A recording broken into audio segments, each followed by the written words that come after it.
che siamo ormai a fine anno e allora volevo darti una riflessione sul fine anno, perché di solito a fine anno si fa sempre un bilancio di ciò che è stato e so che per molti quest'anno è stato un anno strong, qualcuno dice anno bisesto, anno funesto, non ci ho mai molto creduto, però so che per molti veramente è stato un anno duro e ci sono sempre nuovi propositi, una sorta di aria nuova che si va ad accogliere, una sorta di aria nuova e di voglia di girare pagina, voltare pagina, scrivere su una pagina bianca.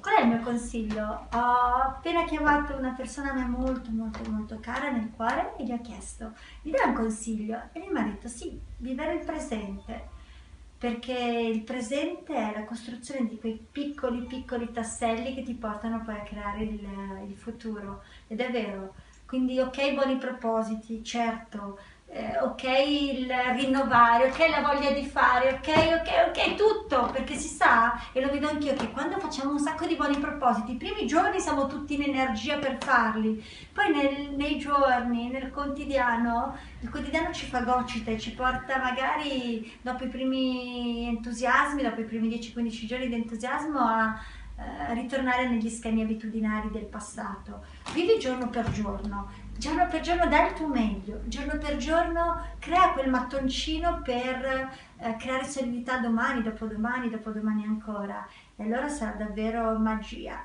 E perché il 2017 sia un anno magico, oltretutto chi fa numerologia, il 2017 è 2 più 1 3, più 7 fa 10, quindi è un anno 1, un anno di rinnovo, un anno in cui tutto riparte, tutto inizia anche secondo la numerologia e facciamo che sia.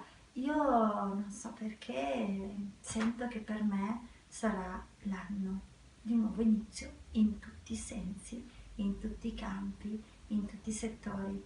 Avrò 2 nuovi collaboratori che inizieranno con me full time, ho chi mi sta nel backstage della camera che sarà il mio punto di riferimento, Daniele lo dichiaro pubblicamente a tutti. E quindi il mio augurio è vivi tassello dopo tassello, perché 2 più 1 più 7 fa 10, anno 1, anno di nuovi inizi in cui veramente possiamo creare tanto con amore, connessione, gratitudine, intensità e passione. Ciao, ciao ciao!